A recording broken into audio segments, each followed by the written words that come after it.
आपके लिए ये भेंट लेकर आई हूँ। कंप्यूटर जी दिखाइए तो प्लीज।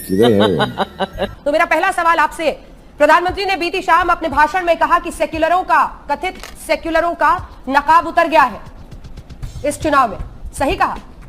नहीं, शायद प्रधानमंत्री अपनी बात कर रहे थे, क्योंकि 300 से ज्यादा उनके मेंबर ऑफ पार्लियामेंट जीत कर आए, उसमें एक भी मुसलमान नहीं है। तो शायद वो अपने आप के लिए कह रहे थे कि अब हमारा सेकुलरिज्म का निकाब नहीं रहा। होंगे वर्धा। वैसे जी उन्होंने कब कहा कि हम सेक्युलर हैं? अच्छा, तो वो सेकुलर नहीं है। मैं समझ रहा था कि हिंदुस्तान के प्रधानमंत्री हैं, हिंदुस्तान के संविधान पर उन्होंने ओथ लिया है जिसमें लफ्ज सेकुलर प्रियम्बल में लिखा हुआ है।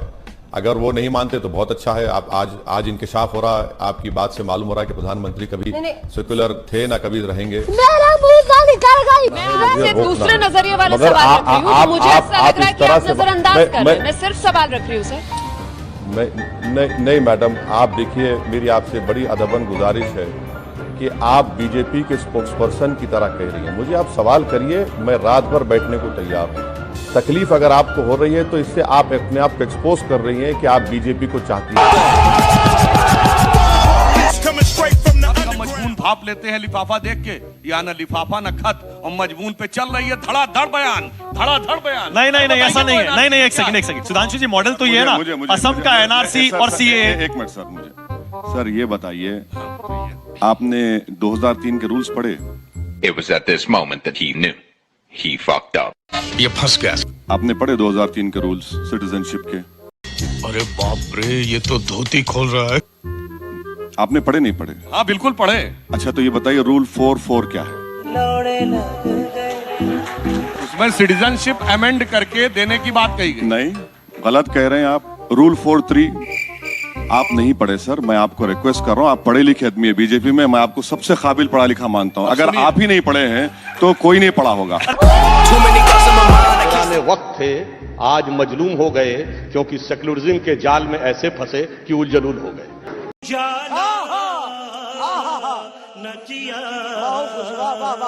अगर नरेंद्र मोदी सुधांशु साहब को 2024 तक मिनिस्टर नहीं बनाए तो मुझे यकीन है कि बहुत बड़े शायर बन जाएंगे। और मुझे यह बात भी यकीन है कि कभी नहीं बनाएंगे इनको, क्योंकि इनका हाथ मैं देख चुका हूं।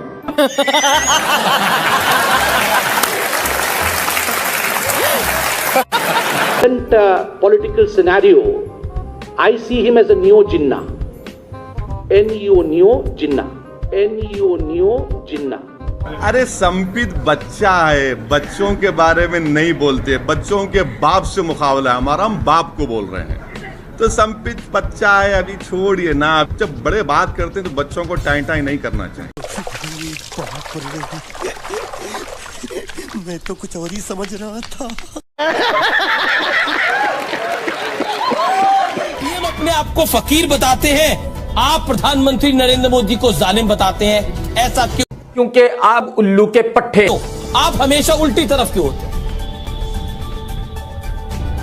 क्योंकि मैं बीजेपी और आरएसएस के खिलाफ हूं, तो जब उनकी मुखालिफत करूंगा तो आपको उल्टी लाइन नजर आएगी।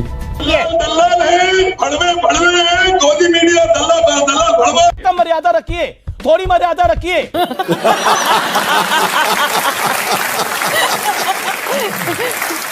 एक सीधी सी बात मुझे बताइए कि आप कुछ महीने कुछ दिन पीछे जा रहे हो वैसे जी, लेकिन आप 2010 का जिक्र नहीं कर रहे। आप तो कहते हैं कि आप कांग्रेस के भी खिलाफ है, आप बीजेपी के भी खिलाफ है, लेकिन जब कांग्रेस 2010 में एनपीआर लेकर आई थी तब आपने ये विरोध नहीं किया था। जो मनमोहन सिंह के जमाने में एनपीआर हुआ था, क्या उसमें सिटीजनशिप से कनेक्शन किया गया था? क्या उसमें सिटीजनशिप, आपकी और मेरी सिटीजनशिप को वेरीफाई किया जा रहा था? नहीं, अब के बार किया जा रहा है।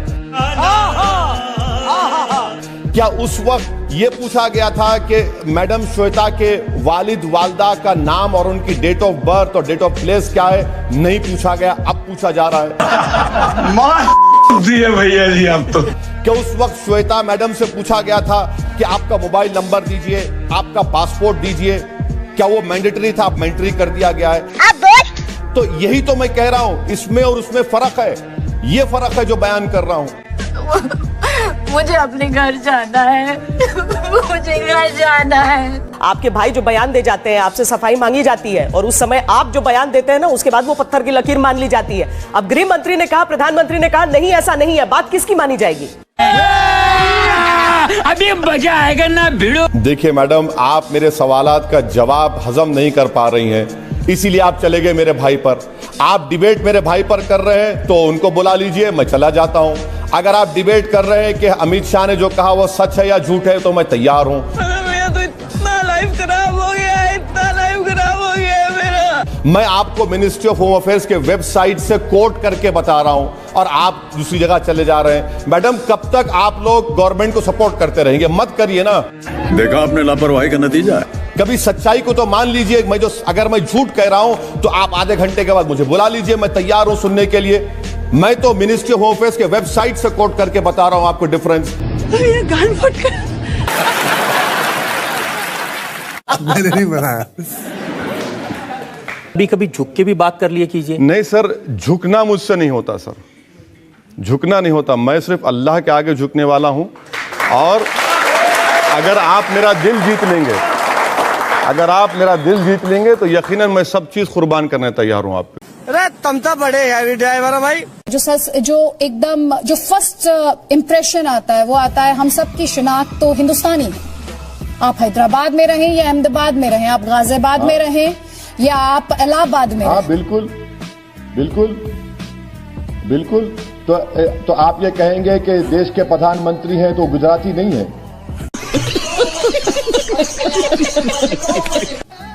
गुजरात से नहीं आते वो। अमित शाह देश के गृह मंत्री हैं, गुजरात के नहीं है। राजनाथ सिंह देश के डिफेंस मंत्री, वो उत्तर प्रदेश के नहीं है। मैडम, यही तो समझ आ रहा हूं कि भारत में जो फेडरलिज्म का कॉन्सेप्ट है ना, स्टेट्स की आइडेंटिटी है, हम स्टेट्स को मानते हैं, ये सब मिलके हम तमाम को भारत का शहरी बनाते हैं। ये तो कोई अलग अलग तो नहीं है ना।